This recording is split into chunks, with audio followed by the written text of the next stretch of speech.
असो पांडुरंगा कृपदम नमः दुसरे जण संतांच्या पंचरूपाशी कधीचा विस्तार व्हावाची सद्गुरूचा असतो का बसलेले सर्व श्रोते मंडळी साधू संतांना साष्टांग प्रणिपात करून कथेला सर्वात कथेचं अनुसंधान कुलबंधू म्हणजे वानरांचा राज्य दैवत असणाऱ्या मुक्तीदाता असणारा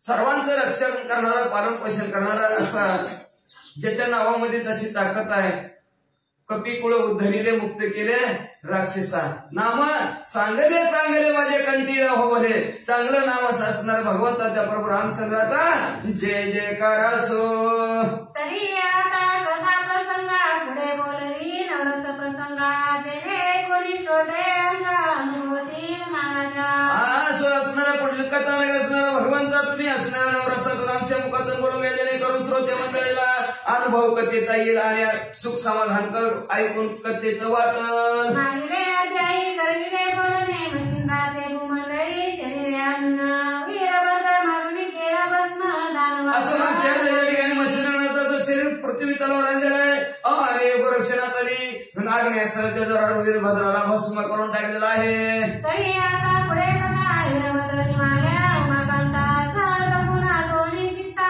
पुत्र मोहे आता पुढे कथा ऐका म्हणजे असणारे वीरभद्र जळून भस्म झालेला महादेवजीला दुःख झालं दुःखाने महादेवजी काय करायला लागलेत ऐका लोक वाढवली झाले नाना सुलोटले दोन्ही नयनी परी न बोले काही जटा वेष्टुनी पुत्र मोहे मूक असणारं वाळून गेलं कोमेर गेलं महादेवजीचे मान खाली घातली जटा होत्या त्याच स्पंद स्पंद पुत्राच्या भावाने रडू लागले म्हणे हा पुत्रा पुरता धैर्य लावण्य गात्रा विद्या संपन्न सर्व अस्त्रा दानत हे माझ्या मनातल्या मनात म्हणा लागले असणारे धैर्याचा आणि लावण्याचा पुतळा असणारा माझा मुलगा शस्त्रास्त्रामध्ये विद्यामध्ये पारंगत असणारा तुझ्यासारखा कुणीच नव्हता तू एकटाच होतास बाळा दैवहीन हातीचे गेले पुत्र निदान काय सोनी अपारगन तया सरसी नपवती काय असं म्हणजे हाताखाली आलेला मुलगा म्हणजे असणारा उगाची गेला गेला वीरभद्रात असणार सगळं असणारा भरपूर घरी धन असून काय उपयोग आहे म्हणजे माझा एकुलता एक सोन्यासारखा मुलगाच गेला आता त्या धनाची मुलाची बरोबरी होऊ शकते का म्हणजे काय उपयोग आहे धनाचा हिंदू खगीन सुद्धा पारोड बन सुनवता ते वीरभद्राने गण सर्वदा चंद्र नसला तर चांदणे किती व्यासुंदरी कशा दिसतात म्हणजे तसं सर्व गणात माझा वीरभद्र नाही मला सगळं गण वस दिसू लागले की मयुरा सर्वांगी डोळे परी देखण्याचे मंडळे बुबळे ते वीरभद्राने गण विकळे सर्व माते समोराच्या आल्यावर सगळे असणारे डोळत असतात पण एक बी कामाचा नसतंय तसं माझे असणार गण 72 कोटी गण आहेत पण त्याच्यात वीरभद्रच नाही सकाळ तांदूळपणी अंगी देवला लावण्य नाही परी एक ग्राम गेले चांदोरी सकाळी कळती होती मला म्हणजे असणारा सर्व अवयव व्यवस्थित आहेत म्हणजे त्या दिसायला लावण्याचा पुतळा आहे पण नाक नाही नक्तच आहे नाकाहून वाया गेला तसं माझ्या वीरभद्रावरून मला सगळं वाया गेल्यासारखं वाटतंय माझ्या वीरभद्रावीना सकाळी कळती सती गण वीरभद्र माझा प्राण परत तसं माझ्या वीरभद्रा वाचून मला सगळं शून्य शून्य दिसू लागलं माझा वीरभद्र मला कसा सोडून गेला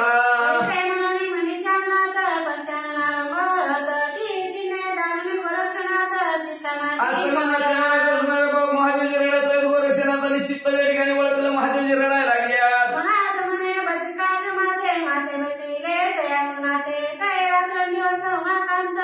आमच्या गुरुवारी मच्छिंद्रनाथांनी मला बद्रिका माझ्या तपश्चर्याला बसवलं माझा रात्रंदिवस सांभाळ कुणी गेला तर त्या महादेवजीने केला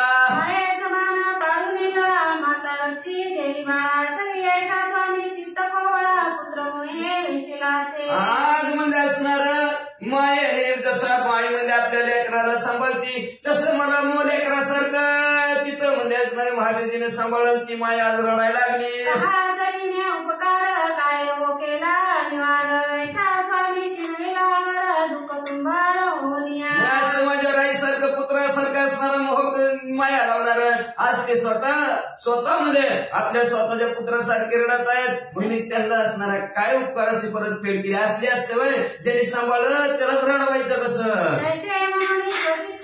पाया लागे गोरक्षनाथ म्हणे पुत्र दुःखावरील मोह वेष्टित चित्त तुमचे ज्यांनी उपकार केले तर जर अपकार करायचा का ज्यांनी उपकार केले त्याला दुःखित करून कस काय उपयोग आहे, चलायचं नाही म्हणले. महादेवजीच्या जवळ गोरक्षनाथ गेले, म्हणले तुमचं अंतःकरण दुःखी झालंय म्हणले पोराविषयी, मला कळतंय म्हणले.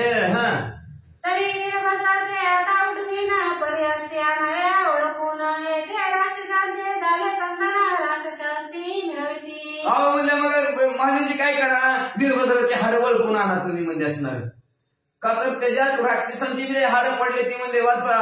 त्या वीरभद्राच्या हस्ती मिसळल्या कृपामूर्ती म्हणून संशय वाट्याची ती वीरभद्राचे उठवावे. म्हणजे वीरभद्राची त्या राक्षसाच्या हाड मिसळून गेले ती म्हणजे, आणि मी नेमकं असणारे संजीवनी नावाचा मंत्र म्हणता भस्माची हाडावर पडले की पुन्हा राक्षस उठतील म्हणजे, म्हणून मला संशय येत आहे. नेमकं तुम्ही वीरभद्राची हाड उडकून आणा, महादेवजीला सांगितलं. तरी ऐसिया मिसळले नाता संजीवनी पदा सकाळ राक्षस होता तिला मागुता म्हणून चिंता. म्हणून मी चिंतेत पडलो म्हणजे कसं वीरभद्राला उठवायचं. चुकून वीरभद्राच्या हाडाची आता काय मला माहिती, सगळ्याची हाडच आहे की नीट वीरभद्राची आहे ती मला काय माहिती. चुकून राक्षसाच्या हाडावर जर बसवायची म्हणजे पडले तर राक्षस उठते की अजून त्यांचं धिंगाणा चालायचा म्हणजे असणार, विषय गोंधळ गाजत असे. मग ती गोंधळ अजून घातलेली म्हणजे, म्हणून माझ्या ठिकाणी चिंता वाटायला लागली, कसं उठवायचं वीरभद्राला सांगा. ऐसे बोलता गोरक्षसती नीलग्रीव म्हणे कृपामूर्ती वीरभद्राच्या सकाळ असती ओळखून. अशा प्रकारे गोरक्षनाथ म्हणल्यावर महादेव म्हणजे तुम्ही काल दिवस करू नका, मी म्हणजे त्या रणांगणाच्या ठिकाणी जातो आणि वीरभद्राचे हाड बरोबर वळकून आणतो. कसं आणतात ऐका. माझे गाणं आहे तसे तुले ते असतनी शैनी भोजनी बले मामनाती नामी रत झाले काया वाचा बुद्धी. काय सांगायचं, माझी काय करणार, माझी काय सेवा करतात, माझे काही भक्त आहे ते म्हणजे असणार रात्रंदिवस दळिता कांडिता बसता उठता खातानी झोपतानी सारखं शिव शिव शिव शिव म्हणतात म्हणते. तरी शिष्टबुद्धी अंतकरणी वीरभद्र नामी गेला सोनी जागृती सुषुप्त स्वप्नी वेशीला. तशा प्रकारे वीरभद्र सुद्धा त्याच्यातलाच आहे म्हणजे, तो जागृत अवस्थेत, स्वप्न अवस्थेत, सुसुप्त अवस्थेत, तिन्ही अवस्थेत म्हणजे शिव शिव म्हणतोय. बोलून शंकर नमित करी संसार मग करणी आपुल्या मग रणांगणाच्या बोट ठिकाणी महादेवजी गेलेले आहेत आणि महादेवजीने हाड उचललं, हाड कानाला लावलं, ज्या हाडातून शिव नाव येत होतं ते हाड बाजूला काढलं. शोध करिता वीरभद्र जेथे पडला होता जेथे जाऊन अवसत असता हस्ती उचली तयार. जिथं शोध करता करता जिथं वीरभद्राची हाड पडलेली होती तिथं महादेवजी गेले, महादेवजीने हाड उचललं. हस्ती उचलवणी करणी लावित तो त्या हस्ती मंद शब्द करीत शिव शिव मनाने शब्द येत शिव करणी तत्व. काय ताकद किती नामस्मरण केला असं, हाडात मुरलं नामस्मरण. हाडाला हाड वैर म्हणतात ऐक ना, आपल्याला वैर असलं तर हाड वैर आहे म्हणतात. आणि नाम किती मुरले ह्याच्या नसा नसात हाडात नाम मुरलेलं होतं. हाड उचललं, महादेवजीने कानाला लावलं की त्यातनं हळूच थोडा आवाज यायचा, शिव शिव म्हणलेला आवाज यायचा. पंचानने गोळा केल्या परीक्षेने जेथे होता गोरक्षनंदना तेथे आणून ठेविल्या. मग लगेच असणारे ते सर्वचे सर्व हाड महादेवजीने गोळा केले आणि जिथं गोरक्षनाथ बसले होते तिथं ते हाड घेऊन आले. मग तो विद्या नवकेसरी भस्मची मोठी कळवणी करी वीरभद्र नामी साचो काढी संजीवनी स्मरला. विद्यामध्ये असणारा श्रेष्ठ असणाऱ्या सिंहासारखं असणाऱ्या गोरक्षनाथाने भस्मची उडी काढली, त्याच्यावर संजीवनी नावाचा मंत्र म्हणले, वीरभद्राचं नाव घेतलं आणि हाडावर भस्मची उडी टाकली. होता संजीवनीचा प्रयोग पूर्ण वीरभद्र उठला देह धरून म्हणे माझे धनुष्यबाण कोट्या. संजीवनी मंत्राचा पाठ परिपूर्ण झाला, भस्माची उडी हाडावर टाकल्याबरोबर तट दिशी झोपीत नवडा होता सगळं. वीरभद्र उठल्याबरोबर काय म्हणते, कुठं माझं धनुष्य आहे म्हणजे ह्याला मारतोच. राक्षस कोटी तुके माडी हाता जेठी उपरी गोरक्षाय आता जेवढी राक्षस माझ्याबरोबर युद्ध करायला तेवढ्याला सगळ्याला मारतो आणि शेवटी गोरक्षनाथाला यमपुरीला पाठवतो. बोले वचन करी तरी पंचानन म्हणे बाबा अंताशीना व्यक्त बोलाता. अशा प्रकारे वीरभद्र बोलल्यावर महादेवजीने हाताला झालं वीरभद्र घाबरे बाबा म्हणला, आता तरी लय मोठं मोठं बोललो की म्हणले बाबा आता अशी काय झाले बोलल्यामुळे तर वाटतं एवढं म्हणून गप बसावं. सांगितला सगळा वृत्तांत परी म्हणे मागांत स्नेहनाती तणावा. मग नंतर हृदयाच्या ठिकाणी महादेवजीने असणारे घट्ट सालीकडे वीरभद्राला दिलं, सगळं वृत्तांत झालेल्या भांडणाचा सांगितला. आता तरी वीरभद्रा नाथ महाराजा बरोबर प्रेमाने आवडीनं व्यवस्थित राहा बाबा, भांडण करू नको त्यांच्या सगळं. उभयंताची करलेली भेटी परी म्हणे स्नेहपोटी उभयंतानी. मग गोरक्षनाथाने वीरभद्र घालून दिली दोघाला बी सांगितलं हिथून पुढे एकमेकाविषयी प्रेम राहू दे अंत करणार उपरी 12,84 लक्ष शिवगण प्रतापी महादक्ष ते वायू चंद्री असता प्रत्यक्ष उदरी गोरक्ष तयासी. मग त्याच्यानंतर 72,84 सैन्य त्यांना असणारा वातासर नावाचा मंत्र टाकून गाव सारखे घर पाला पाचोळ्यासारखे आकाशात फिरत होते. वाता प्रेरक नावाचा मंत्र काढून घेतला गोरक्षनाथाने सगळे खाली उतरले. माग सकळ समुदाय एक करून जाते जाते गोरक्ष नमुना एकीकडे रावत त्रिविक्रम राज्य वैभवी कुंतला. मग सगळे असणाऱ्या वास्तू एवढी गणी येऊ लागलेल्या आहेत महादेवजीच्या त्या गोरक्षनाथाचे सर्वजण पाया पडू लागली आपापल्या घराकडे निघून गेले. इकडे राजभवनाच्या ठिकाणी त्रिविक्रमाच्या रूपातले असलेले मच्छिंद्रनाथ काय करू लागल्यात ऐका. सकाळ शिवमान तुझं रक्षण करी शिवालयाचं तर त्रिविक्रमराव दर्शनाचं अकस्मात गोरक्षनाथ आपल्या असणारं शिवरूपी धनाचं काटुडं असणारं ते प्रेताला असणारं वेष्टून बसलेले जवळ बसलेले आहेत तेवढ्या त्रिविक्रम म्हणजे मच्छिंद्रनाथ दर्शनाला आले महादेवजीच्या. राव देखता गोरक्षाची प्रेमी मिठी गाली ग्रेसी निकट बायसू आणि त्याशी सर्व वृत्तांत विचारले. लगेच राजा म्हणजे मच्छिंद्रनाथ गोरक्षनाथाच्या जवळ बसले आणि प्रेमाने मिठी घातली म्हणले असणार कसं काय चाललंय बरं आहे का. महावशाचा जो झाला वृत्तांत तो सकळ त्याचे केला श्रोत होता अशी कर्मळ चित्तांत मच्छिंद्राच्या लागली. मला हे सांगितलं म्हणजे अहो काय सांगायचं तुमचं शरीर त्या रीतीने तुमच्याकडे गेलं कैलासात नेलं मी भांडण केलं कैलासात सोडून आणलं असं म्हणले सगळे हकीकत प्रेताची मच्छिंद्रनाथाला सांगितली. मच्छिंद्रनाथाने चित्ताच्या ठिकाणी तळमळ वाटू लागली. काय म्हणतात गोरक्षाशी गोले वचन धैर्य करावे काही दिन धर्मनाथाचे राज्याचं ना देऊन येतो. मग गोरक्षनाथ मला जरा धीरधारा म्हणजे तुम्ही म्हणजे असणार ते मुलगा झाला म्हणजे असणारे धर्मनाथ त्याच्या हातात म्हणजे राज्य देतो आणि मी तुमच्या बरोबर येतो असं मच्छिंद्रनाथ म्हणू लागले.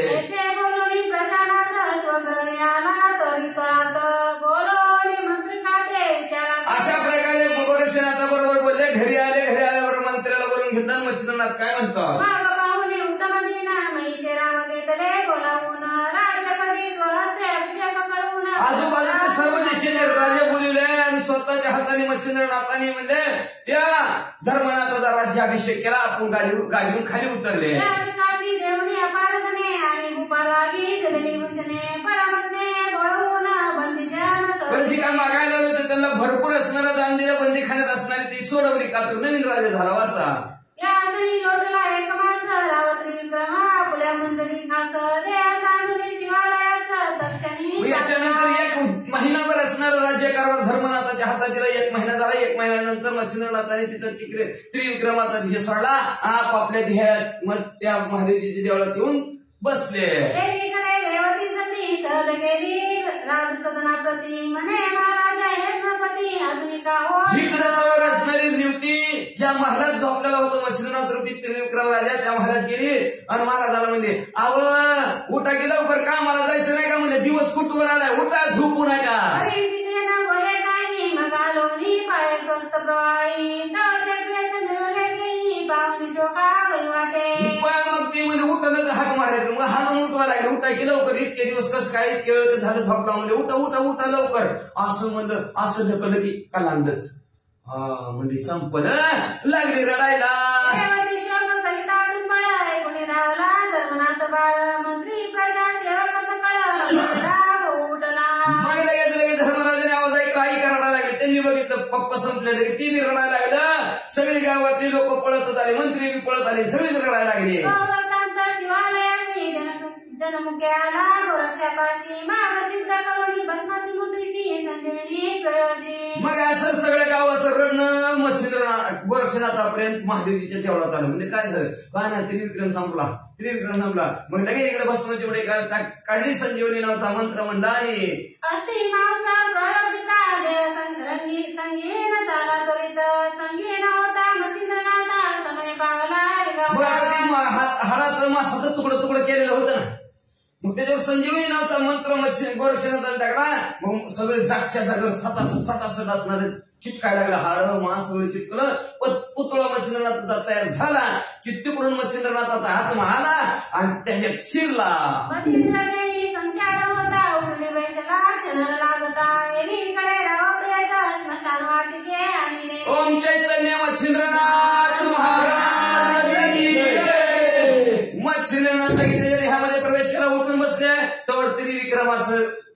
पार्थिव देह चौकाच्या खांद्यावर राम नाम सत्य आहे. निघालं बसन वाटेकर प्रेतानिले स्मशानी त्रिवर्ग पावया निघाले मुनी तोरे दिले दृष्टी पाहोनी शोधाने विना दयाचा. मग प्रेत असणार मसन वाटिकेकडे चाललेला आहे. मग रक्षणाताने विचार केला चौरंगीनाथ आहेत मच्छिंद्रनाथ आहेत तिघचे तिघ म्हणते चला मातीला हा होईल तर आपलं कशाला म्हणते चला त्या राजाच्या मातीला ते राजाच्या मातीला चाललेले आहेत. तेवढ्यात रेवती म्हणजे ही ती गजल कुठं आहे ती करुणी रायाचे धन स्नान गेले सकळ धन परिधान मरद दारुण शोक करी. सगळे असणार अंतिम संस्कार राजाचे केले आपापल्या घरी आले आंघोळ केली सगळे त्याला असणारे आपापल्या कामाला गेली. पण धर्मनाथ लईच रडत होता बापाविषयी. शोक करी करी कैसा सोडून प्राणाचा भरवसा लोक पोलिका नये भाषा हरबळत. एवढा शोक एवढा रडायला लागला एवढा रोग रडायला लागला की असणारा प्राणात झालं. उचलून आपटायचं काय डोकं आपटायचं काय हरी छेती वाढून घ्यायची काय गडबड बोलायचं काय जणू काय मरत आहे काय की धर्मनाथ असं रडायला लागला. म्हणजे लोक किती समजावून सांगायचे तरी धर्मनाथ ऐकायला तयार नव्हतं मोठ्याने रडायचं. उत्तर क्रिया झाली उपरी नराय तयाचे परी अन्न पाणी वजोली चरणी प्राणदेव म्हणत असे. म्हणजे असं उत्तर क्रिया झाली तरी 3 दिवस झालं तरी रडायचंच. एवढं रडायचं म्हणजे असणारा अन्न पाण्याचा त्याग केला रडतच बसलं. नागबाईचा मोह अत्यंत त्याचे नेवणी परमेकांतात म्हणे बाळा शोक काय व्यर्थ पितया करिता. पण माया असणार आईचं आईशी कळवळ्याची जाती करीला भावेल प्रीती म्हणजे बाळ लयच रडायला लागलं. 4-5 दिवस झालं राहीनच म्हणजे एकांताच्या ठिकाणी बाळाला नेलं. बाळा म्हणजे तुझा बाप मेलेला नाही रे बाबा म्हणजे तुझा बाप जिवंत आहे रडू नको. प्रत्यक्ष दावणी शिवालय अरे बाळा रडू नको रे बाळा तुझे भेट घालून देते पप्पाची म्हणजे असतात. जा म्हणे त्या महादेवजीच्या देवळामध्ये मच्छिंद्रनाथाच्या नावाने जो काय महाराज आहेत ते प्रत्यक्ष तुझे वडील आहेत म्हणजे जा पाहा त्यांना. मच्छिंद्र नाम चिरंजीव आहे उत्तमोत्तम तुझे वडील मच्छिंद्रनाथ चिरंजीव आहेत म्हणजे ते म्हणले. मग धर्मनाथ म्हणला अहो कसं काय माझे वडील ते म्हणले बरं सांगा. प्रवेशाने सकळ वार्ता सांगती झाली निजसुता धर्मराय ऐकून स्वतः दुष्ट झाला. मग असणाऱ्या प्रेतामध्ये मच्छिंद्रनाथाने आपला ध्येय महादेवजीच्या देवळात ठेवला. तिथून त्यांनी परगाय मंदिराच्या जोरावर स्त्री विक्रम राजाचा ध्येय केला. स्त्री राजा विक्रम उठला आणि मग माझ्या बरोबर त्याने असणारा संसार केला. मग तुझा जन्म झाला अशी सगळी माहिती सांगितली. कटक बाळ शिवालय आला तिसत्वर बाळे नमुनी नाथ मच्छिंद्र शिविकासनी वाईला. मग लगेच आपले काही मंत्री सरदार बरोबर घेतले गेले महादेवजीच्या देवळात गेले. मच्छिंद्रनाथाच्या पाया पडून मच्छिंद्रनाथाला पालखी बसून घराकडे आणलं. आपल्या राजभवानी सेवा करीत असे प्रीती करून मग तो एक संवत्सर येथे राहुनी पुढे तीर्थात आलेला. मग आपल्या घरी आणलं मच्छिंद्रनाथाला 1 वर्षभर राहिलेलं धर्मनाथाने म्हणजे परत मच्छिंद्रनाथ तीर्थयात्रा करण्यासाठी निघून गेले. परी धर्मनाथ परमदाला शोकालुपित म्हणे दादा तो सांगते मी तिथं येतो की. मला असं मच्छिंद्रनाथ निघायला लागली धर्मराज रडायला लागला. म्हणलं पप्पा मला येऊ दे की तुमच्या सगळे तीर्थयात्रा करायला. त्यापरी बोले मच्छिंद्रनाथ बाळ 12 वर्षी येऊ येते माग जोग देऊ गोरक्षा दे तुझे सगळे नाही. मला असं म्हणलं हा अजून तू बार काय म्हणले आईचा जीव तुझ्या वाचून तिळतिळ तुटते म्हणजे तू आई म्हणजे ही तर 12 वर्षांनी आम्ही येतो म्हणजे आणि वर्षनाथाच्या हातून तुला 12 वर्षांनी म्हणजे अनुभव देतो. आता रेवतीची सेवा करून भोग्या फुले राजसन जेथे रेवती तेथे प्राण माझा अरे इथून पुढे रेवतीची असणारी सेवा करीत राहा म्हणजे बाबा आपल्या राज्यासनाचा भोग म्हणजे असणार जिथं रेवती आहे तिथं माझा प्राण आहे मच्छिंद्रनाथ म्हणतात. तिची सेवा केली आणि संतुष्ट आहे माझे मन करून समाधान त्रिवर्ग ते तुम्ही निघा. तिची रेवतीची तुम्ही सेवा केली की मला आनंद प्राप्त होईल. का तर रेवती माझा जीवती प्राण आहे जीवती रेवती आहे तिथं मी आहे असं मच्छिंद्रनाथाने सांगितलं गेलं. त्रिविक्रम असणाऱ्या धर्मनाथाला आणि व्यवस्थित राहा व्यवस्थित सांभाळ करायची सेवा कर सांगितलं आणि तीर्थयात्रा करण्यासाठी हे तिघ निघाले. प्रमाण करीती येऊन पोचले गोदातटी दामानगर काननपुटी येऊन पोचले. तीर्थयात्रा करता म्हणजे असणारा रात्रीचं गाव माणिक नावच्या शेतकऱ्याचं गाव कोणतं भामानगर गोदातटीच्या तटावर तिथं आले. रामनाम ऐकुनिकानी गोरक्षाचे अंतकरणी स्मरण झाले कुचितांनी माणिक नामी. मग म्हणजे हा कुठल्या गावचं बोर्ड आहे म्हणजे भामानगर थांबा इष्टी थांबवा भामानगराला उतरायचे काय इष्टी होती चालतच होती मग म्हणजे असं मग वर्षाला म्हणलं कुठलं गाव आहे भामानगर अहो काय सांगतो गुरुवार आहे तुम्हाला या भामानगर मध्ये माणिक नावचा शेतकरी मला गाठ पडला होता सांगायची कहाणी भेटला एकत्रिते माग प्रसन्न होता आपल्या चित्ते काही वर्ण घेतो तू अहो काय सांगायचं म्हणजे बरोबर या गावात आलो ना एक आडमुठ शेतकरी भेटला म्हणजे आडमुठ शेतकरी भेटला म्हणजे आणि मी त्याला काय देऊ माग म्हणलं तर मागतच नव्हता म्हणजे काय मला त्यांनी भिक्षा देऊन तृप्त केलं होतं पण काय मागणंच घेत नव्हतं बघा म्हणजे केले निवेदन मचिंद्रे कोणी वर्तमान म्हणे पुन्हा सर्व त्याची हकीकत ती भिक्षावार म्हणलेलं खायला दिलेलं आमचं बोलणं वाचन उलट सुलट मला बोललेलं सगळं मच्छिंद्र नाथाला सांगितलं मच्छिंद्रनाथ म्हणले चला बरं जाता जाता जाऊ त्याची गाठ घेऊन भेटून जाऊ तुम्हाला धरुणी चाली चालत आले शिवग पाऊली तो माणिक नामे निश्चय पडी कष्ट समान मग असणार चला जाऊ भेटला म्हणजे तिघं म्हणजे त्याची काय रान होतं का त्या रानाच्या रस्त्याने निघाल्या तर ही रानात पोचले तर वाळलेल्या लाकडासारखं डोक्यावर एकाने घेतलेलं तो सच उभा राहिलेलं कालच्या धरणं बघा 12 तास झालं काय का नाही 12 वर्ष झाली तिथं पण आपल्याला ऐकून 12 तास झालं तरी अजून तिथंच उभा आहे म्हणले वाचा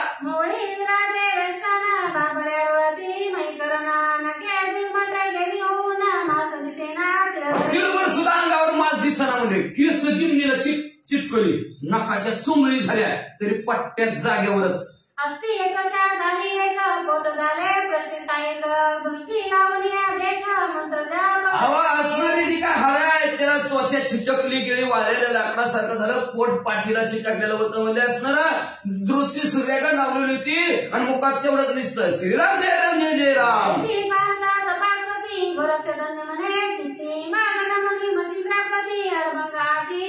अशा प्रकारची तपाची कृती मच्छिंद्रनाथाने गोरक्षनाथाने चौरंगीनाथाने अडभंगनाथाची बघितली गेली गोरक्ष म्हणू लागले काय धन्य धन्य काय तपश्चर्या आहे म्हणजे आणि लगेच मच्छिंद्रनाथाच्या पाया पडले आणि बाबा हीच आहे बघा अडभंग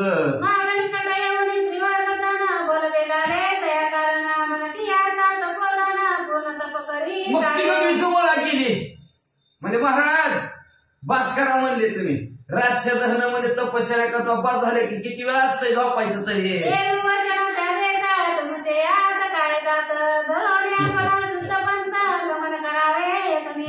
सारखं झोपण्यावरच बोलता म्हणले तुम्ही का नाही गप्पा म्हणले उगाच तर का जराच हसलं दिसलं तर जरा ते च्या पेरेल्याच्या वरची ताकद हसल्यावर मिळते बरं का आणि जी मरगळाली असती झटकून निघून जाते म्हणून असणार थोडंसं आपलं बरं का नाही तर तुम्ही पुन्हा तर रागायचा रागायचं नसतं आपलं सरळ असतं मला म्हणजे असणार गोरक्षनाथ म्हणजे असणार बाबा हो काही काळ बघा तिघं जवळ गेले आणि जवळ म्हणजे बोलायला लागले म्हणजे बस करा की म्हणले तप इतकं तप करायचं असते काय तेव्हा काय म्हणतात माहिती काळ म्हणणार गप्पा म्हणजे कुठं आला म्हणजे कशाला मला सांगायला लागला जावा की तुमचं मार्ग तुमचे मार्ग जावा तुम्ही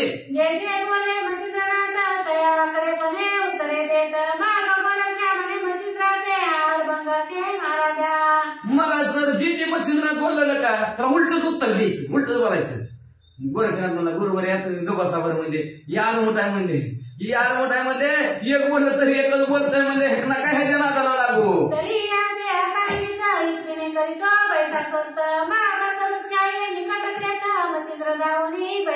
तुम्ही निवांत बसा म्हणजे मी आता ह्याचं हित कल्याण कसं करतो ह्याला सुखी आनंदित कसं करतो तुम्ही बघा म्हणजे एक झाड असणार होतं त्याच्या सावलीला मच्छिंद्रनाथाला चौरंगीनाथाला बसवलं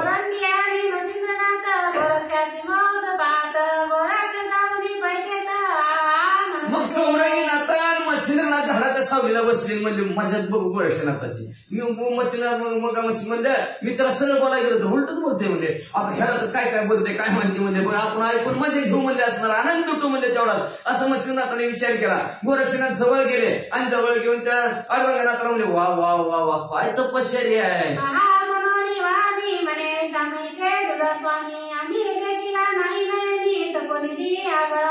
उलट्याला बघा कसं बोलायचं असतं बरं का आपण उलट बोलले की सरळ बोलणार नाही का तर उलट बोलते तसंच म्हणायला पाहिजे द्या दान द्या म्हणायचं नाही घ्या म्हणायचं मग ध्यानात येत असतं म्हणजे काय का नाही म्हणून द्या म्हणलं तर देत नाही ते घ्या म्हणलं तर घे आवडत नसतं घे म्हणलेलं एकाला, मग त्याला उलट बोलावं लागतं घे, मग ती लगे घेतय आहे का नाही.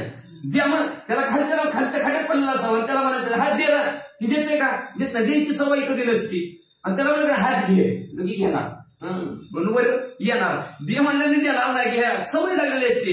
आणि तशा प्रकारचे म्हणजे असणारा आपल्या गावातील असणाऱ्या अमोल अंकुश गार ह्या असणाऱ्या नाथभक्तांनी आपल्या ह्या महाप्रसाद कथेची सांगता त्यानिमित्त असणारा महाप्रसाद आहे, त्या महाप्रसादासाठी 200 रुपये देणगी दिलेले आहे, धन्यवाद असं अशा प्रकारे म्हणजे हा म्हणू लागलेला आहे. म्हणू लागला असणारा अहो तुमच्यासारखा दुसरा स्वामीच बघितला नाही, मालकच ह्या जगात बघितला नाही, म्हणजे कसली असली तपश्चर्या आगळी वेगळीच करता म्हणजे तुम्ही.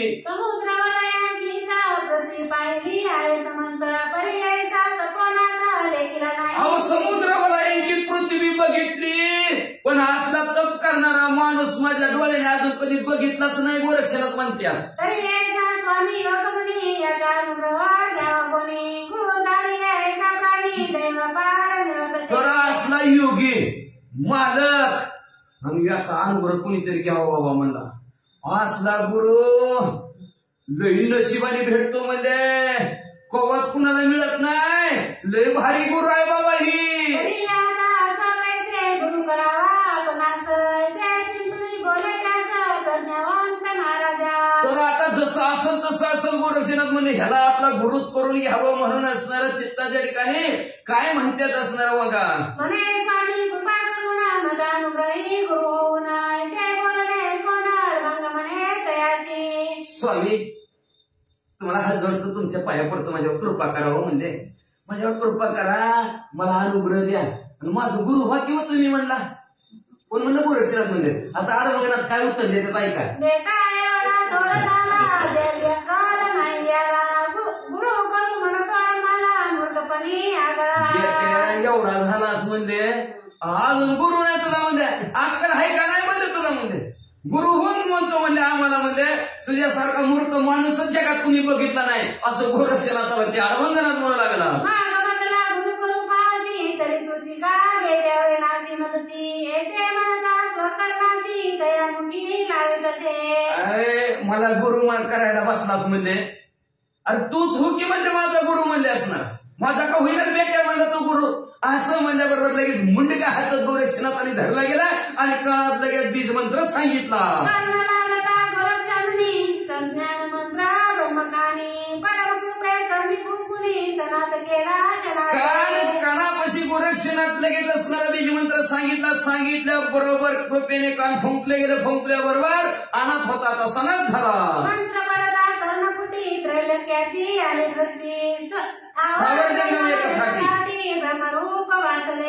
कानात मंत्र पडल्याबरोबर स्थावर पृथ्वी तलावरचं जंगम सर्व असं आकाशातलं जिकडे बघल तिकडे ब्रह्ममय दृष्टी झाली, जिकडे बघल तिकडे राम दिसू लागलं.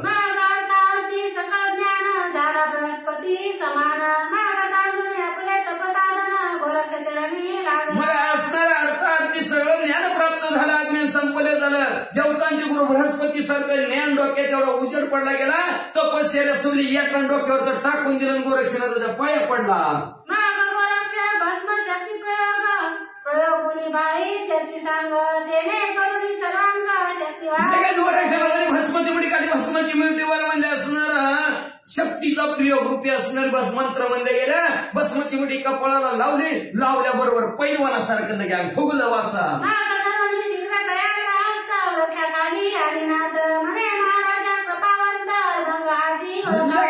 हाताला धरलं तिथं मच्छिंद्रनाथ आणि चौरंगनाथ झाडाचं सावलीला बसले होते, त्यांच्या जवळ आणलं आणि मच्छिंद्रनाथाला म्हणजे हो का ही आडभंग आहे बघा वळखा.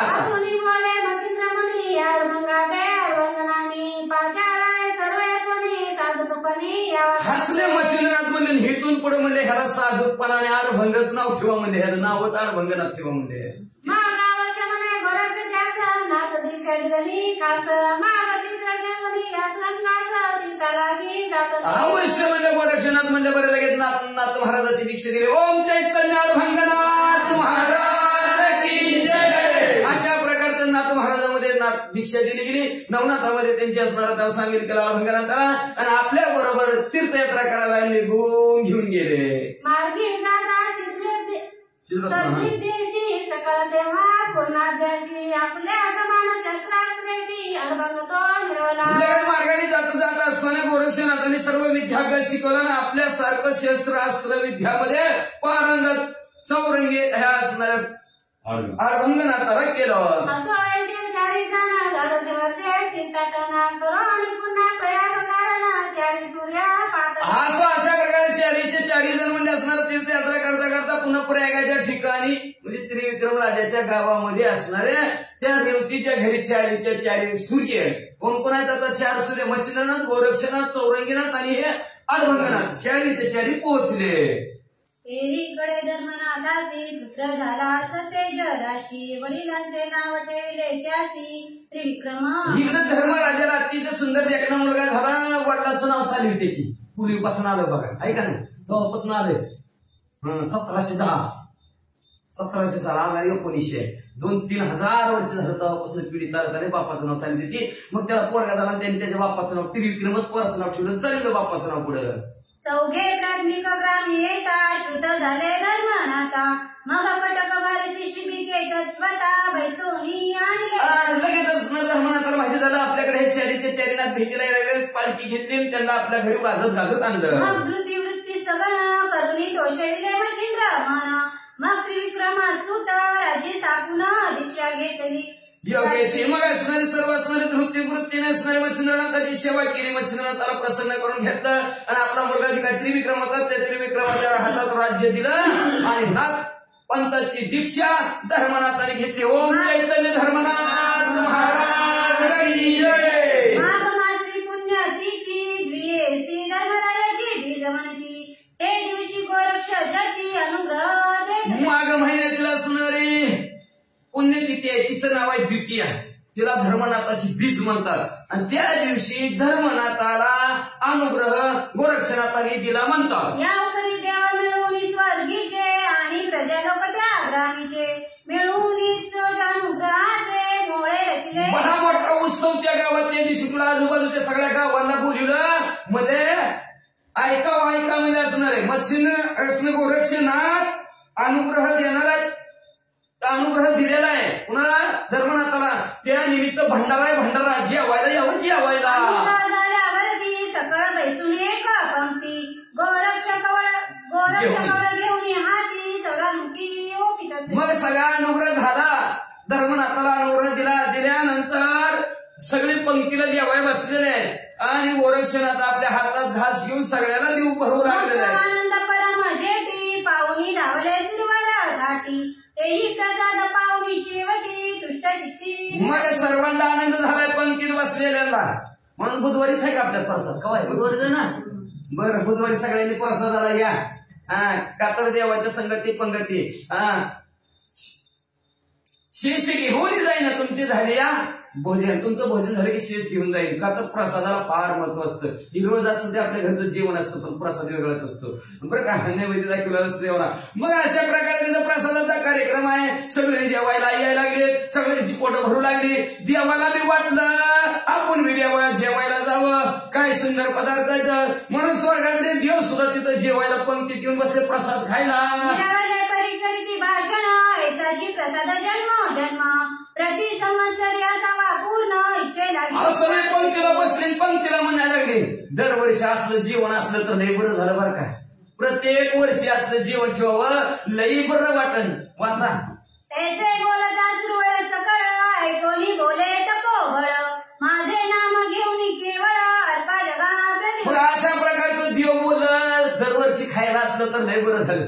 मग गोरक्षनाथ म्हणलं बरं काळजीच करू नका माझ्या नावाने दरवर्षी जगाताच्या ठिकाणी म्हणजे असणारं जेवायला लोक घालतील तुम्हाला. धर्मराजाची बीज म्हणून उत्सव करावा तुम्ही सगन याची नीती कुमारा सांगून कवळ पाये जगाचे. मग म्हणजे असणारे धर्मनाथाची बीज म्हणून तुम्ही तो उत्सव साजरा करा म्हणजे जगाला कळल म्हणजे आणि तुम्हाला बी असणारं खायला देवानं मिळेल म्हणजे प्रत्येक वर्षी धर्मनाथाच्या बीजे दिवशी देव जेवायला येतात. वाचा मंत्र स्फुरला म्हणून स्फुरण मान सकळ तुम्ही बोला वचन अंगिरपणे शक्ती समान सदैव करा उत्सव. असणारा मंत्र स्फुरला असणारा कोणाला धर्मनाथाला गोरक्षनाथांनी दिला. म्हणून सर्व असणाऱ्या उत्सव भला मोठा मांडलेला आहे, सगळ्यांना जेवण झालेलं आहे. तर म्हणजे असणार आपल्या शक्तीनुसार जसा असेल तसा, चटणी भाकर असणार तर भाजी भाकर असणार तर लोई तुमची, लाडूची पंगत असणार तर काय तुमचे नंतर ज्या म्हणची कधी ना ते आम्हाला काय करायचंय, खायचं काम आमचं फक्त म्हणजे असणार. कसं काय असणार म्हणजे आपल्या शक्तीनुसार त्या दिवशी असणार 4-5 घाला जीव. महाराजा गोरक्ष बोलता मानवले सुरांच्या चित्ता, मग प्रतिवर्षी आनंद भरिता अशा प्रकारे गोरक्षनाथ बोल्यावर देवाला बी बरं वाटलं. दरवर्षी म्हणजे धर्मनाथाची बीज महागती याला म्हणजे सगळेजण जेव्हा येऊ लागले. दैपासून साधा साध जगी मिळवत असे धर्मनाथाची बीज, हे वृत्ताचार्य महाराज तुष्ट होत असे. आणि असं सहज म्हणजे ह्या जगताच्या ठिकाणी दरवर्षी धर्मनाथाची बीज म्हणून असणारे सगळं उत्सव लोक करू लागले. आणि जो कोणी उत्सव करतो त्याच्यावर गोरक्षनाथ आनंदित होऊ लागलं. ग्रंथात सोये बोलिला गोरक्षनाथ, की बीजेचे जो आचरिल व्रत शक्ती समान. किरण्याकरणाचा ग्रंथ आहे, त्याच्या गोरक्षनाथांनी लिहिले जो कोणी असणाऱ्या बीजेचा उत्सव करील तयाचे गृही दोष दरिद्र रोग भोगादी विगेद्र, स्वप्ना माझी संसार अभद्र पाहणार नाही. त्याच्या घरात कुठल्या प्रकारचा दोष राहणार नाही, त्याला दरिद्री त्याला कधी येणार नाही, रोग भोग सगळे असणारे त्याच्या घरात त्या जातील. म्हणजे स्वप्नात सुद्धा त्याचा आपल्या संसाराचं वाटोळ झालं असं स्वप्न सुद्धा त्याला पडणार नाही. म्हणजे अशा प्रकारचं वर्धन धर्मनाथाच्या बीजीची फलश्रुती गुप्तिमेघनाच्या ग्रंथात स्वतः गोरक्षनाथांनी लिहिली म्हणते. सुरगणी त्या गृही होईल गृहवासिनी, मग दोष दरिद्र तया अवनी स्पर्शावया. प्रत्यक्ष असणारी लक्ष्मी माता त्या घरात वास्तव्य करेल, आनंदाने वास्तव्य करेल. म्हणजे मग ती लक्ष्मीने जर घरात वास्तव्य केलं तर त्या घराला काय कमी आहे का, काहीच कमी पडणार नाही. म्हणजे सगळे दोष दरिद्री धन भरपूर प्राप्त होईल. असं महात्म्य वदावे किती ते प्राप्ती पावेल सुख संपत्ती, जैसी कामनावे दिले चित्ती तोची अर्थ पावे. असं किती असणार त्या धर्मनाथाच्या बीजेचं महत्व सांगावं. जी इच्छा मनात धरून तुम्ही धर्मनाथाची बीज करता ती इच्छा तुमची पूर्ण होईल. ऐसा गोरक्षतया कारण बोलिला आहे मूळ ग्रंथी वचन, तैसे येथे केले लेखन विश्वासाते. अशा प्रकारे गोरक्षनाथांनी स्वतः मुखातून बोललेला आहे. त्यांच्या किमेगारनावच्या त्यांच्या ग्रंथात लिहिलेला आहे. म्हणजे तर विश्वास धरा आणि एकदा तरी धर्मनाथाची बीज करून बघा, नाही तुमची इच्छा पूर्ण झाली तर वाचा. असं तेथे महोत्साह करून धर्मनाथा नाथ दीक्षा देऊन, ते दोन्ही निघाले 5 नरदाशुल ते का. मग असं तिथं असणार. आता त्याला अनुभव आहे, जरी घातले असेल त्याला अनुभव आहे का नाही काको? हाय हाय बघ, मनात इच्छा पूर्ण होणार धर्मनाथाची बीज घातल्यावर. नवनाथ महाराजाचं असं प्रकट आहे का, तर ते नवनाथ महाराज असणारे नाथ महाराजाचं आहे. ती कुणाची ती दया असणारी करतो मान्यता करतो ताकद आहे त्यांच्याकडे. ती ताकदीनुसार इच्छा पूर्ण प्रकटच करतात, म्हणजे पूर्णच करतात. म्हणजे असं अशा प्रकारे धर्मनाथाला त्या दिवशी अनुग्रह दिला गेला. आता 5 जण झाले एकाच टायमाला, 5 जण. आणि ह्या 5 जण तीर्थयात्रेला निघाले. नाना तीर्थे करिता महिसी अभ्यासिले सर्विदेसी, शाबरी नाना तीर्थ शस्त्राच्या ठिकाणी 5 जण गेलेले. चालता असणाऱ्या गोरक्षनाथांनी त्या धर्मनाथाला शाही शस्त्र, 18 पुराण, 4 शस्त्र, अस्त्र, शाबरी विद्या सगळं सांगितलं. शेवटी बद्रिकाश्रमी जाऊन दृश्य केला उमारमन, धर्मनाथ तया स्वाधीन तपा लागी. शेवटी बद्रिकाश्रमाच्या ठिकाणी गेले, महादेवजीचं दर्शन घेतलं. महादेवजीला सांगितलं बाई धर्मनाथाला तपश्चर्याला आम्ही बसवा लागलं, ह्याच्याकडे ध्यान ठेवा. 12 वर्षाचा केला नेम तपा बैसला नाथ धर्म, एरू ते तुम्ही 4 जण तीर्थ लागी. असणार महादेवजीच्या हातात दिलं. महादेवजीला सांगितलं 12 वर्ष आम्ही नियम केला, म्हणजे 12 वर्ष येणार. आणि अर्भंगनाथाला धर्मनाथाला सांगितलं तू इथं व्यवस्थित 12 वर्ष तपश्चर्या कर, 12 वर्षांनी आम्ही तुझ्या भेटीला येतो. 12 संवत्सर तीर्थे करून पुन्हा पाहिला बद्रिकाश्रम, मग तेथे मावदे अति दुर्गम बद्रिकाश्रमी. नियम करून गेला. बघता चालता बोलता तीर्थयात्रा करता 12 वर्ष बी झाली. 12 वर्ष बद्रिकाश्रमाच्या ठिकाणी हे 4 चौघ आले. धर्मनाथाच्या असणाऱ्या त्या तपश्चर्याचं उद्यापन केलं आणि भलं मोठं पुन्हा जेवणाचा कार्यक्रम. सकळ देव सुरवरांसहित पाचारुनी घेतले तेथ, मावंद झाल्या पुनवराते देऊनी देव. सगळ्या दिवसाला 33 कोटी देवांना बोलवलं, घेतलं. सगळ्यांचा आशीर्वाद माऊंड झाल्यावर गेला. उद्यापन त्याला म्हणते. माऊंड म्हणजे उद्यापन झाल्यावर सर्वांचा आशीर्वाद धर्मनाथांना घेतला. मग तो धर्मनाथ सेवे घेऊन फेरी करिता तीर्थाटन, आता पुढे का कथन रेवण तीर्थयात्रा करायला गेल्या, आता कुठे तीर्थयात्राला गेले पुन्हा ऐकू म्हणजे असणार, 5 जणांमध्ये असणार, 5 जणांचं. आता म्हणजे असणाऱ्या रेवण सिद्धनाथाचं कथानक ऐका. पूर्वी 88 सहस्र ऋषी झाले आहेत वीरवीर्यासी, तयाची समेत महिसी रेवागिरी पडेली. ऐका म्हणजे पूर्वी असणारे कथन आहे, रेवणनाथाचं असणार, पूर्वी असणार काय झालं, ब्रह्मदेवच असणार, ब्रह्मदेव आणि त्यावेळी असणार ब्रह्मदेवाचं असणार वीर्य पतन झालं. पृथ्वी तलावर असणार रेवा नदीचा तीर आहे, त्या रेवा नदीच्या तीरामध्ये पडलं. रेवा तिरी तेही रेवेत, रेत पडले अकस्मात, चमस नारायण संचार करून त्यात देहद्वारे मिरवला. मग असं म्हणजे असणाऱ्या रेवा नदीच्या तीरावर रेवेत वाढवत असणार ते रेत पडलं आणि चमस नारायणाने त्याच्यात मध्ये असणारा संचार केला. नवनारायणातील चमस नारायण त्याच्यात असणारा संचार गुपचिप केला आणि रेवा नदीच्या असणारा देह तिथं असणाऱ्या त्या हराळीमध्ये हळूहळू वाढू लागला. बालतनु अति सुकुमार, बालार्थ किरणी मनोहर, पुकरडा डोळे मयूर, हे ठे म्हणून कुंडलीवर हरिठ्ठल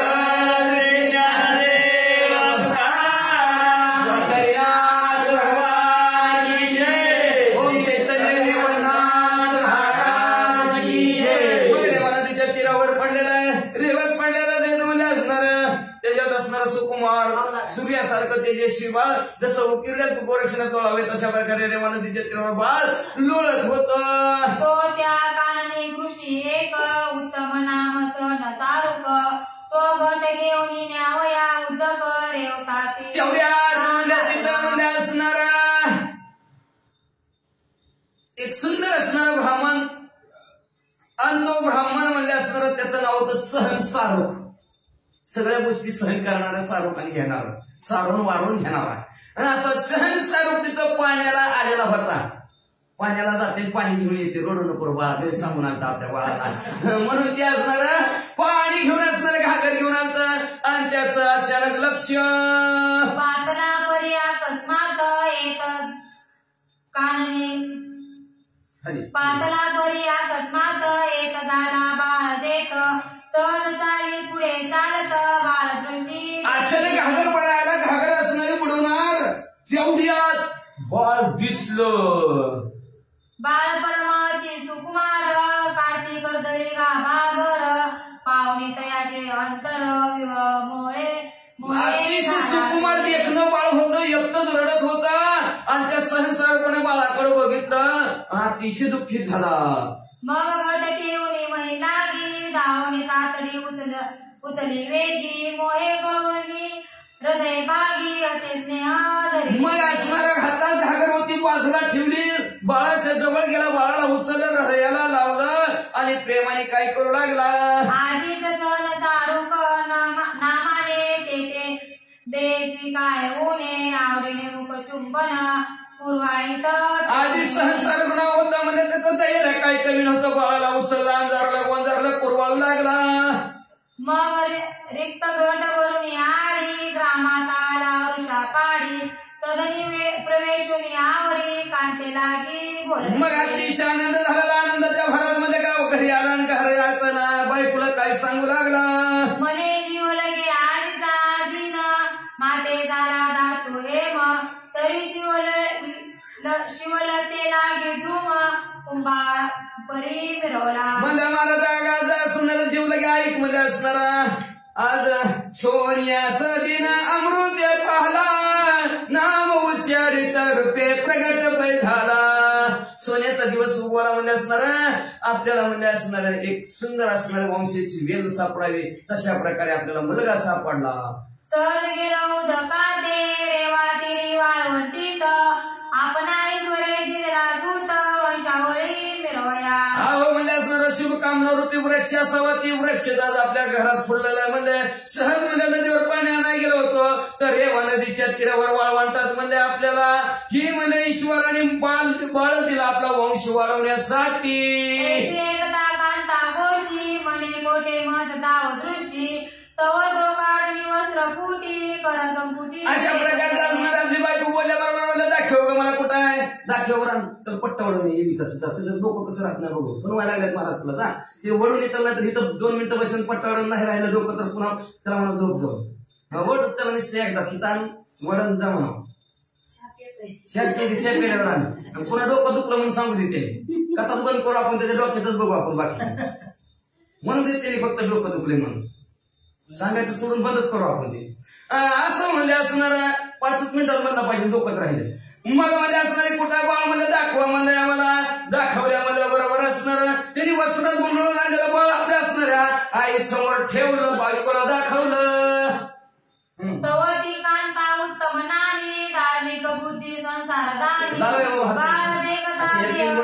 हर्ष सिंधू लोटला मग म्हणजे असणार जेव्हा ते असणारा उत्तम नावाची बाईक होती धार्मिक बुद्धीची होती म्हणजे असणार संसारामध्ये असणार धार्मिक होती बाळाला पाहिलं आणि अतिशय आनंद तिच्या अंतःकरणाच्या ठिकाणी झाला जैसा पूर्ण चंद्र दृष्टी दृश्य होता उदय पोटी आनंद बरोली तोय पोटी तोय दाटी जेव्हा असा आपलं मुलगा डोळ्याने बघितला एवढा आनंद झाला जसं समुद्राला लाट यावी तसं तिच्या अंतःकरणाच्या ठिकाणी लाटा निर्माण झाल्या की दरिद्र्याची माणूस होय दर्शन मग तयाचा आनंद वर्णिल कोण देवी उत्तम मनोधर्म आनंद दरी आधी दरिद्रीनं पिळून घ्यावा त्याला धनाचं गाठोडं सापडावं त्याला जसा आनंद व्हावा तसं मुलाला बघून आनंद झाला बाळ धरून हृदय संपुटी चुंबन घेते स्नेहाचे पोटी मग ते उदकी नानुनी शेवटी हृदयाला पाण्याला झालं बाळाला स्नेहात असणारा पाण्या पाजला गेला मग असणार तेलाने आणि पाण्याने नाहून बाळाला पाण्यात टाकलं चांगले होते घरी नेजविला गीतया शेजारी स्तनपान केल्या परी बाळनी त्यांच्या घरी एक अजून तहान बाळ होतं त्याच्या शेजारी असणाऱ्या ह्या बाळाला झोपवलं गेलं स्तनपान केलं बाळ झोपलं पाण्यात असो नित्य नित्य बाळ संगोपी ममते रेवण नाम ठेवणे त्याते मोहे करून सांभाळ नित्य नित्य असणारं बाळाचं रोजच्या रोज व्यवस्थित असणारं पालन पोषण करू लागले बाळाचं नाव रेवणनाथ असं रेवण निस्तर रेवण ठेवलं म्हणले रेवातील बाळ रेवत सापडेले म्हणून त्याते रेवण नाम साधुकवंत रेवण नदीच्या तीरावर असणारं बाळ रेवेत वाळू सापडलं म्हणून त्या बाळाचं राव रेवण असं संसार ब्राह्मणाने ठेवलं असो रेवण नानियांचे संगोपन करिता वेता पालन ऐसे लोटता बहुजीन प्रपंच रेवण नावाच्या नावाने ते असणारं बाळाचं रेवण बसला करे रेवण झोपला करे असं रेवण नावाने दोघं आवाज टाकू लागलेले आहेत असं कित्येक दिवस संपलं प्रपंच करीत असताना द्वादश सस्वरा प्रपंच चरहाटी कृषी कर्म विद्या पाठी पूर्ण झाला आवता जेठी पित्याहुनी मग असणारा 12 वर्ष झाली बघता बघता वडील शेतकरी होतं त्या कुळव हाणायचं ती बी वडिलाबरोबर राहणार जायचं ती बी असणारं कुळव नांगरण फिगरण सगळं काम करू लागले नांगर वर पाणी पेरण काक पक्षाची करी रक्षण ऐसा कृषी कर्मी निपुपण रेवण नाथ असं मला असणारं नांगरायचं कसं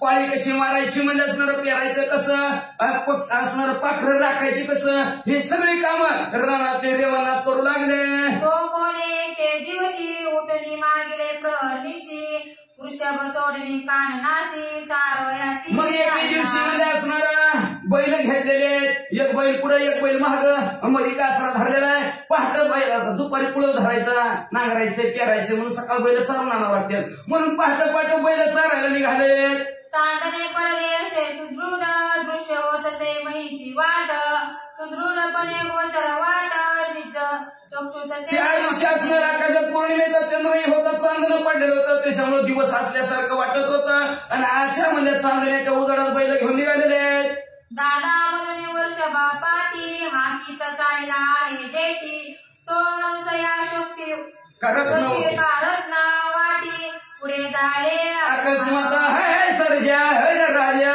चल रे माझ्या दादा असं बैलाला म्हणत चाललं होतं एक तास काहीतरी बरं लागतं ना वाटतंय काय का नाही मग पहिलं काय वाटते ती एकटं चाललं की काही मध्ये चालतंय मग लाव जी रे माझ्या राजा सर्जा म्हणत चाललेला आहे तेवढ्याच त्याच वाटतं ना अनुसयाच्या पोटी जन्माला रत्न दत्तात्रय महाराज त्याच वाटणे निघालेलं होतं परी तो महाराजा त्रिनंदन पवन वेगे तयाचे गमन नेमिले ठाई करून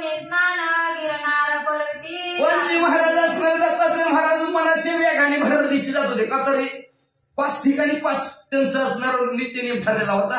स्नान करून म्हणले गिरनार पर्वताकडे काशीच्या ठिकाणी स्नान केलं होतं गंगेचं आणि गिरनार पर्वताकडे फास्ट चालले होते.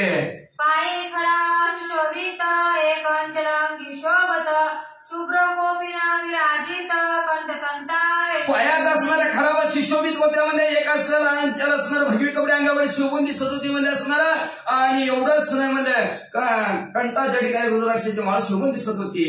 मोळी वेचल्या सती जटा दाढी विचारंग पेंगटा सकळ ज्ञानेंद्रिया वरिष्ठा कांती असणारे डोक्यावर बधावटे असणारे दत्ता होत्या म्हणजे असणारे दाढी विषय असणारे सुंदर होत्या म्हणजे असणार एवढंच नव्ह ज्ञानियांचा राजा महागुरु असा ज्ञानियांचा वरिष्ठ राजा असणारे दत्तात्रय महाराज सोन्यासारखे चमकत होते. ऐसा महाराजा त्रिनंदन जो त्रितय देवांचा अवतार पूर्ण अतिलग बगे करीत गमना पुढील नेम अशा प्रकारे असणारा दत्तात्रय महाराज आपला असणारा 3 देवाचा अवतार असणारा ब्रह्मा विष्णू महेशाचा अवतार असणारा दत्तात्रय महाराज आपला आपला नियम करून त्या मार्गाने निघालेले होते. तो मार्गावरी अकस्मात वृषभ गमना देखत वृषभाडले वननाथ दृष्टी नाही आत. मग त्याच मार्गावर जात होते दत्तात्रय महाराज आणि नेमकं पुढे एक बैल मागे एक पडेल मधीच रेवणनाथ होते. मधलं माणूस कसं दिसेल दत्तात्रय महाराजाला? मधलं माणूस दिसलंच नाही. मानवगती तेने देखून पुढे आला त्रिनंदन सहज स्थिती वृषभा मागून पावले ठेवी चालवला. मग असणार ते पहिलं दिसले रस्त्यात म्हणून असणार आता हळू चालावं म्हणलं दत्तात्रय महाराज म्हणून मानवाच्या वेगाने हळू हळू हळू चलत आहे. तर मागचा बैल तो सर्व मागील वृषभ पूर्ण शरीरे निर्वेशेल पण तयार नाथ रेवण बाळतनू चालत. तर सर्व मागचा बैल होता पुढे एक होता मध्ये असणारा रेवणनाथ हळू हळू असणार चालत होते. तो वृषभ मागे येत दत्त वृषभ बुजवणी पुढे पळत मागे अंतरता रेवणनाथ तयावरी दत्त. मला असणार महागुरून दत्त येत आहेत ती पायी खडावा गरजेती खडावा गरजेला खडावाचा आवाज आला की बैल बुजलाच. बैल बुजलं की आता माहिती उसाळे हाणणार बैलाने हांडे उसाळे हांडे बैल तिकडे गेला तर कोण दिसतं पण पुढे आता रेवणनाथ लगेच दत्तात्रय महाराजाची रेवणनाथाची धडकच झाली. उभय देही कान पाणी ऐक्य झाली देह धरणी परिस्पर्श होता अंतकरणी ज्ञानदीप दोघांची असणारी धडक झाली हृदयाला हृदय आदळलं स्पर्श झाला. निस्त दत्तात्रय महाराजांचा स्पर्श रेवणनाथाला झालं. आज्ञान संपलं आणि ज्ञानाचा दीपच अंतकरणाच्या ठिकाणचा उजाळला.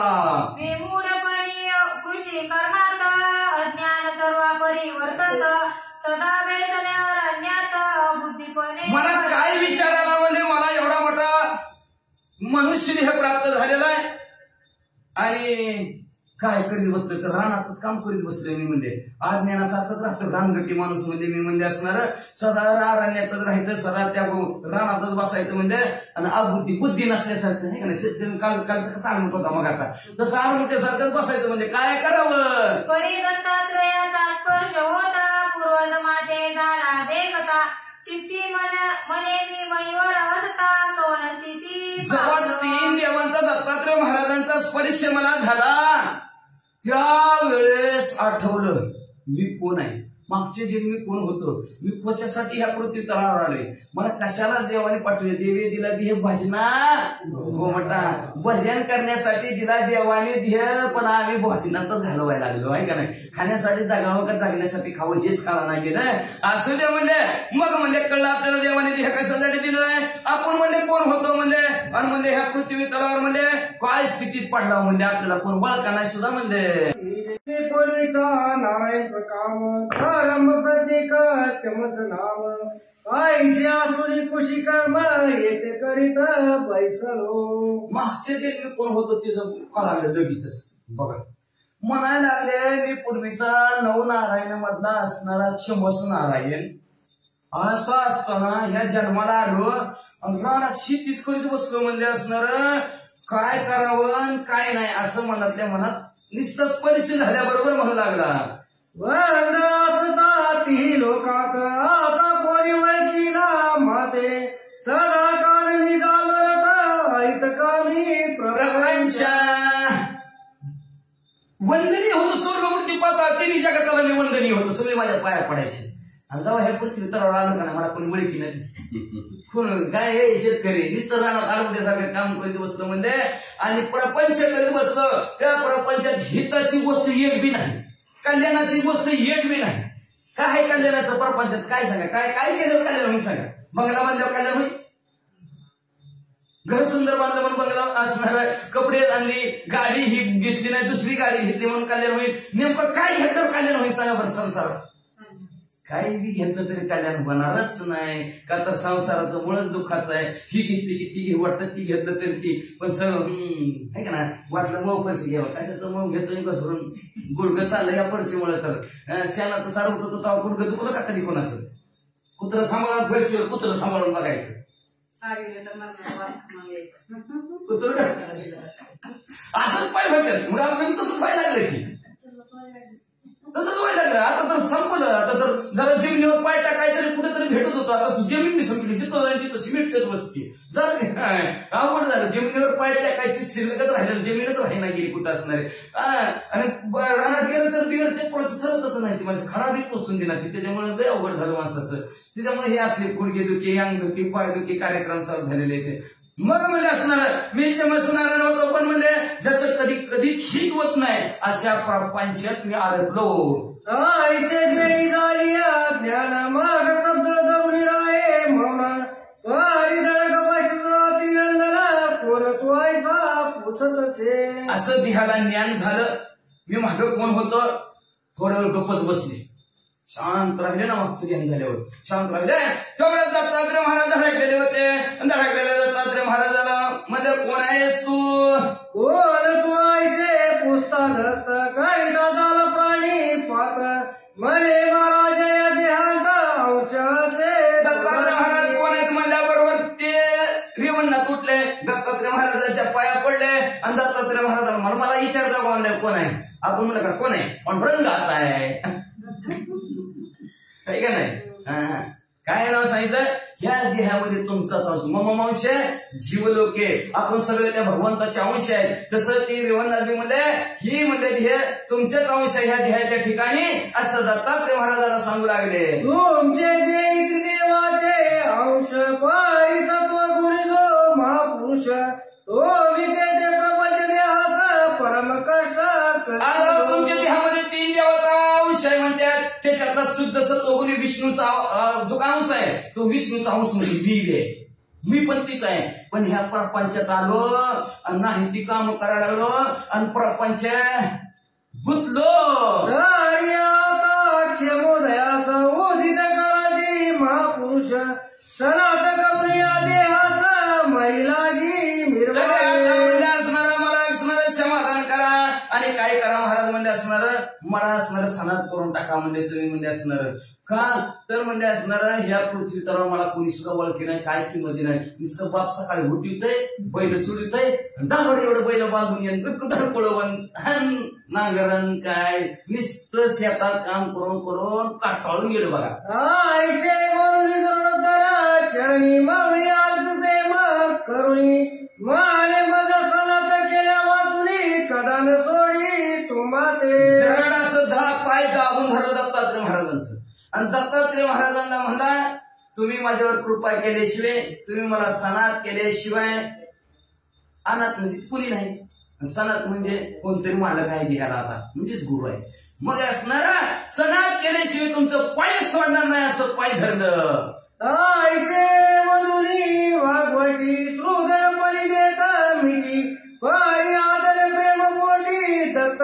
जेठी मीरा मग म्हणजे घट्टाचं पाय झालं मिठीच मारली पायाला म्हणजे तुम्ही आशीर्वाद दिल्याशिवाय तुम्ही असणार मला सनात केल्याशिवाय जायचंच नाही मी तुम्हाला सोडणारच नाही असं म्हणजे दत्तात्रय महाराजांच्या अंतःकरणामध्ये काय झालं याचा पावडी भक्ती आधार श्रोदळपणी निश्चय पर माग कमडून ठेवणी मावीरा बोळी करा आणि अशा प्रकारचं भक्ती आदर असा पाहिजे भक्ती आदर आपलं जोपर्यंत पाय सोडितच नाही तिथं बोलून कशाचा कोण पाय धरणं आता अवघड परिस्थिती झाली मग असणारा भक्ती आणि आदर पाहून दत्तात्रय महाराजांनी आपल्या हातातला कमंडलू खाली ठेवला आणि कृपेचा हात म्हणजे रेवणाच्या डोक्यावर ठेवला. मला खाली घालून हात उठविला रे मनाता, मनात मने हासनात पूर्वीचा शेती. मग घट्ट भेटी झालेली होती. कपाळाला हात लावला दत्तात्रय महाराजांनी रेवणनाथाला उचललं आणि मनात मनात म्हणायला लागले, ही तर पूर्वीचाच म्हणजे सणात आहे की हा नवा माझी असे का नाथ पांगी अवतार दोंदिका चमत्कारायण प्रतापार्का माहिवारी आजला.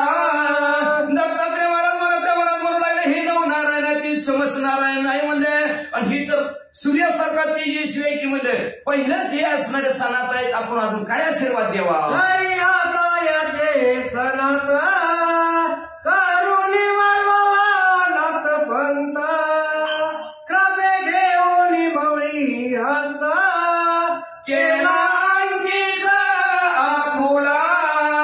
मग म्हणजे असं म्हणजे पहिलं सणात जरी असले तरी आता आपण ह्यांना नाथपंथाची दीक्षा घ्यायची आणि आपल्या अंकित ठेवायचं म्हणून कृपेचा हात डोक्यावर ठेवायचा आणि अनुग्रह द्यायचा असं दत्तात्रय महाराजांनी ठरवलं. कृपे मवळी ठेविला कर परी अनुग्रहाचे केले अंतरा, मानल कामयासाठी उदार झाला नाही अनुग्रह. निस्ता डोक्यावर कृपेचा हात ठेवला आणि कानात बीजमंत्र सांगितलं नाही, अनुग्रहच दिला नाही. म्हणजे मग तुम्ही म्हणताल का अनुग्रह दिला नाही, वाचा पुढची वळी. गायची की अर्जिता झाला दत्त, भक्ती श्रमायासी घडले नाहीत, तारे काय देई प्रायचित्त गणोली चित्त जडी गणित दत्तात्रय महाराजांनी विचार केला, याला अजून जरा भक्तीच घडली नाही. भक्तीत जी काय कष्ट असतं ती अजून त्याला कळलं नाही. देहाला प्रायश्चित्त लागतं. भक्तीत एक कठीण सुळावरील पोळी निवडे तो विरळा जाणे. लई भक्ती करणं कठीण आहे. पहिला तर शब्द असतो महाराज, करून करून दमले देव पूजेला लागले. ही आधी पहिला ऐकून घ्यावं लागतं. पुन्हा त्याच्यात काय त्याच्यात तर ती तर जाऊ द्या, बाहेरची बोलू द्या, पण आधी घडलंच असतं. हाय का आपल्या घरात होतं का कोणी आख्या पिढीत नव्हतं आणि हे रातभर बोंबलतच बसतंय. झालं आधी घरीचा प्रश्न सुरुवात असते. उठलं की सुटलं. हा त्याला पोतीशिवाय करत जमतच नाही आणि ते कुठं देव देवच करीत बसते. झालं घरच्या पासून आधी विरोध चालू असते. मग तसं ह्याला भक्तीतलं जे काय कष्ट आहे ते अजून त्यांनी अनुभवलेलं नाही. भक्ती कठीण आहे अतिशय, भल्या भल्या जमत नाही. पुन्हा भक्तीने धरलेल्या हाती मागे ज्ञान वैरागी येते. परत ज्ञान बी प्राप्त होतं भक्ती करायला लागलं की, आणि वैराग्य बी अंगात येतं. पण ही सुरुवात अडथळा घरातनच चालू होतो. पुन्हा गावातले बोलणार म्हणजे मग तसं दत्तात्रय महाराज हे रेवणनाथाला अजून कसं काही घडलंच नाही म्हणजे या देहाला काहीतरी प्रायश्चित्त घडलं पाहिजे. देवाच्या कारणी असणारा जडला पाहिजे, काहीतरी असणाऱ्या देवासाठी देहाने केलं पाहिजे. प्रायश्चित्त देहाला म्हणजे काय, शिक्षा उपवास केला पाहिजे, प्रायश्चित्त केलं पाहिजे. कधी 12 वर्ष तपश्चर्या केली पाहिजे. आपलं 12 घंटे न 12 सेकंद तरी भगवंताचं नामस्मरण केलं पाहिजे. असं काहीतरी ह्याला अजून घडलंच नाही म्हणून अनुग्रह दिला नाही. ताई भक्ती क्रम घडता सांग, उपदेश मग देवा अवेंग, मग ज्ञान वर्गाचा मार्ग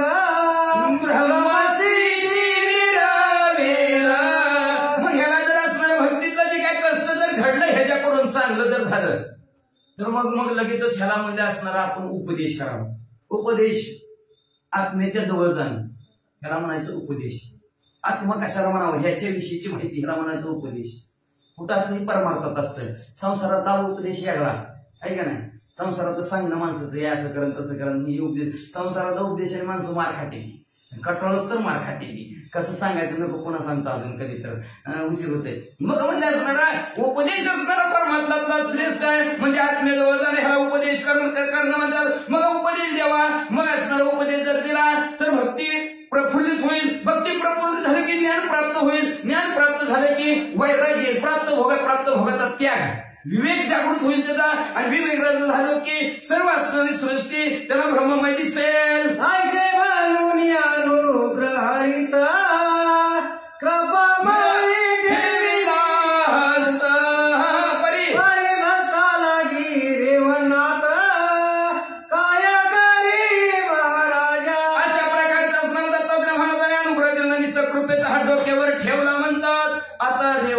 भक्तीसाठी काय काय करतात आणि कसं भक्तीला लागावं. भक्तीला लागलं माणूस का लागतं, थोडी तरी काहीतरी देवाने चुरून टाकले. शिव देवाच्या पाया पडायला जात नाही ती माणसं. आधी देवाचा चमत्कार बघते ती, ऐका नाही माणसं, खरं आहे का नाही.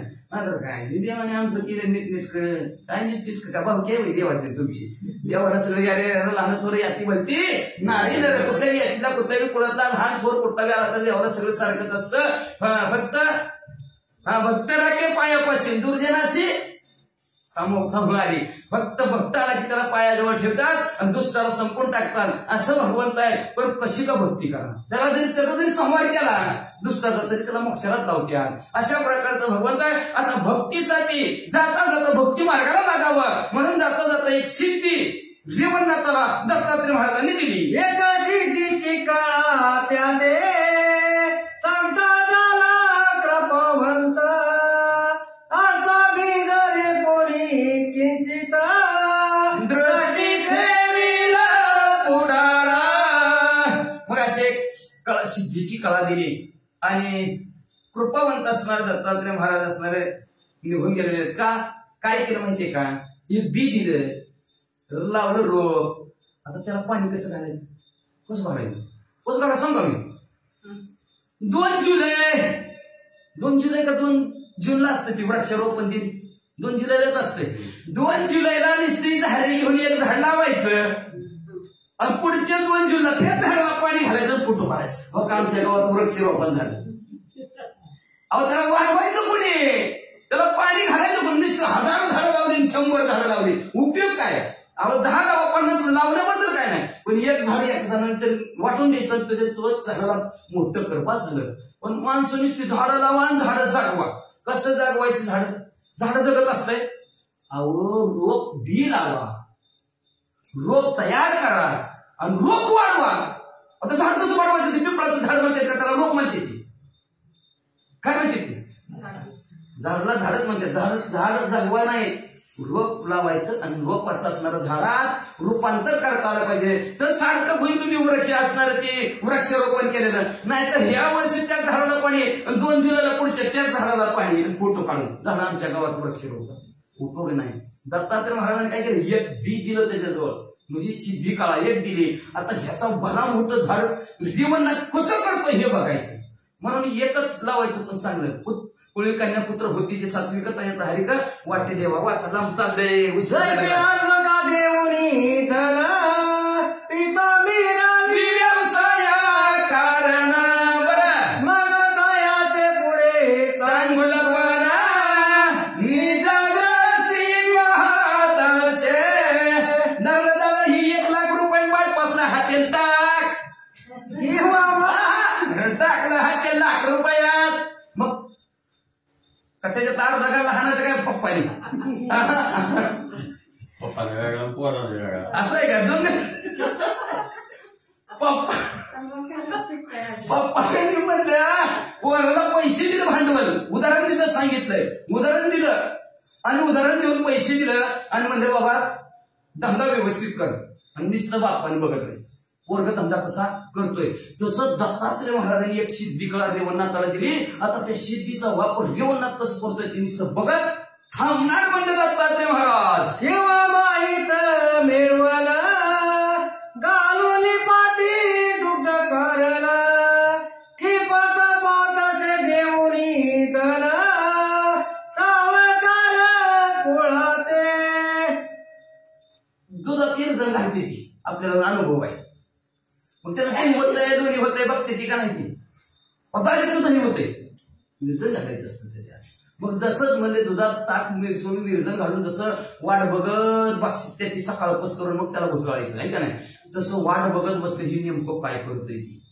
एवढंच नाही म्हणजे असणार जी सावकार असतंय ती पद बघूनच पैसे देते की का कुणाला देते ती सावकार माघारी करेल का नाही तर बुडेल की धंदा त्याचा मग म्हणजे असणारा जसं म्हणजे पद बघून सावकार पैसे एखाद्याला उसणं द्यावं तशा प्रकारची त्याची परिस्थिती बघून रेवणनाथाला एक सिद्धी दत्तात्रय महाराजांनी दिली आणि आता दत्तात्रय महाराज बघू लागले काय करते ती निष्ठी करतोय का निष्ठेने करतोय वाचा करुण महिमान सिद्धीचे सांगून तुष्ट केले तयाचे मला प्रज्ञावंते अतिशय प्रज्ञावंत ज्ञान असताना महाराजांनी मला असं आपल्या 6000 अंशांनी करून म्हणजे महिमान नावची सिद्धी असते त्याच्यात ती महिमान नावची सिद्धी आहे ती महिमान नावची सिद्धीचा मंत्र दत्तात्रय महाराजांनी रेवणनाथाला दिला प्राप्त रेवण झाला आनंद भरिका नाग प्रेमे नमुने अनुसयांत बोळविले मग ते काळ असणारे प्रसिद्ध असणारे रेवणनाथाला प्राप्त झाल्यानंतर रेवणनाथ आनंद झाले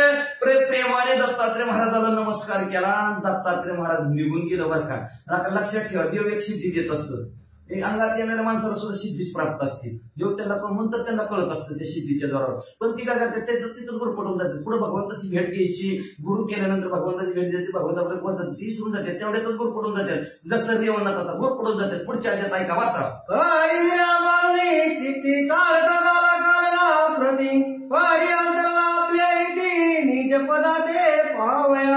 बघा काय नाही झाली पुढची वेळी तशीच म्हणजे असणार काय झालं म्हणजे असणार दत्तात्रय महाराज असणाऱ्या चालून आला होता देव आपल्या घरी त्यांनी एक सिद्धी दिली त्याच्यातच आनंदी झाला मग असणार त्यांनी काय करायला पाहिजे मनातली इच्छा आहे का नाही हित करून घ्यायला पाहिजे होतं कल्याण करायला पाहिजे होतं आचार्य पदाला जायचं होतं दत्तात्रय महाराजाच्या हातून म्हणजे पण म्हणजे असणार आपलं जिथून आला तिथं समरस व्हायला पाहिजे होतं पण ते अंतर पडला त्याच्यात दत्तात्रय महाराज त्या सिद्धीच्या दरावर पाठवणूक केली आता एकटंच राहिलं काय करू लागलं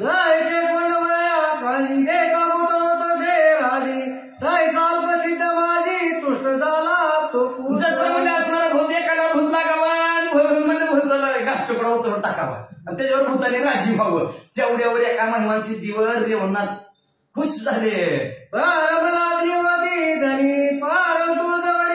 ज्ञानपरी अज्ञानपरी काबरासाठी चिंतामणी सोडून दिला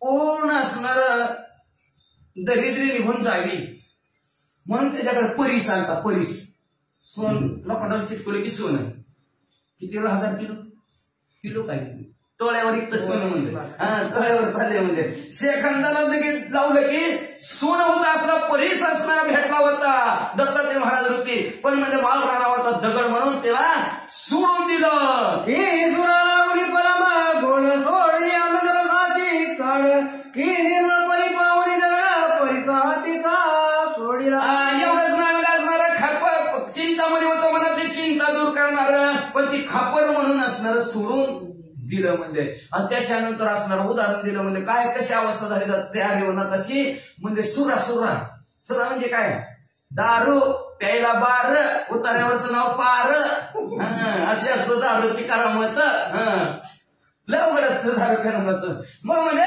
दारू म्हणजे असणार काय झालं म्हणजे अमृत रूपी दत्तात्रय महाराज आलं होतं पण त्यांना लावलं महागारी द्वार म्हणून आणि दारू जवळ घेतली आणि एवढंच नाही म्हणजे असं दुसरं उदाहरण देऊन सांगू लागलेलं आहे मला ग्रंथकार निर्मळ असा परीस नावचं दगड आधी मागे सांगितलं 3 दगड होता परीस आणि पण त्याला वाटलं कुठला तर माळ राणावरचा गोटाच आहे की म्हणून जसं त्याला झुगारून द्यावा तसं म्हणजे दत्तात्रय महाराजांना पाठवणूक केली देवी प्रत्यक्ष नाथ रेवण बोला प्रसिद्धी प्रदे करुण सिद्धी बुद्धी अंत्री नंदन हातीचा सोडीला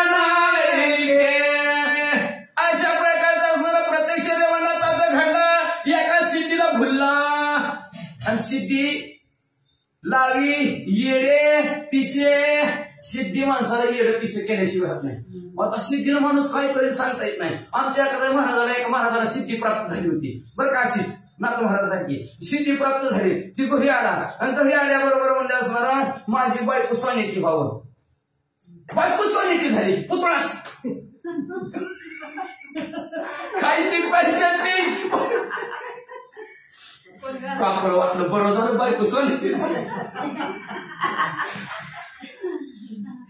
थोडी काढून खायची अरे पण तू मागचं पुढचं खायचं प्यायचं कसली पंचायत आहे म्हणले ते सगळं राहिलं की काम म्हणले त्याचीच झालं म्हणले ते असणार म्हणून म्हणलं असणार सिद्धी माणसाला येडं पिसं केल्याशिवाय राहत नाही सिद्धी ही वाईट आहे म्हणून सिद्धीत भुलू नाही माणसाने जी प्राप्त करून घ्यायचं तिकडे जायला पाहिजे ही सिद्धीतच भुललं आणि भुलल्यामुळे दत्तात्रय महाराज त्यांच्यापासून अंतरले गेले सिद्धी बुद्धीचं दैवत असणारे दत्तात्रय महाराज आहेत ते मध्ये असणारे हातून निसटून गेले हातो आईची संप्रदाय युक्ती निस्पृह पातळा पुढे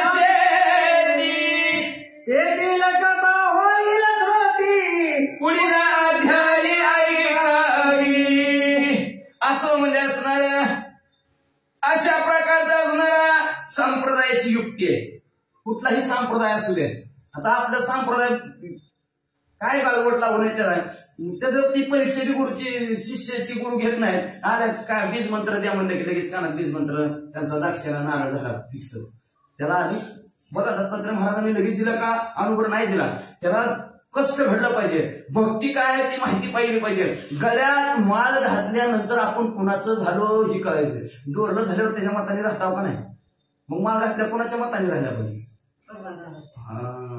राहायला पाहिजे का नाही त्याचं घालायचं त्याच्या नावाचं वागवायचं आणि त्याच्यासारखं नाही वागवायचं म्हणजे काय उपयोग आहे त्याच म्हणून ती भक्तीतल्या असणारी कसोटी पाहिला पाहिजे आधी आणि मग अनुग्रह द्यायला पाहिजे नाहीतर आपल्या त्याच दिवशी माळ घालते ती त्याच दिवशी अनुग्रह देते ती आणि पुढच्या वर्षी पुढच्या अखंड हरिनाम सप्त्यात कशाला मतदानाचं वार आलं की निम्या अर्ध्याच्या तर खुटीला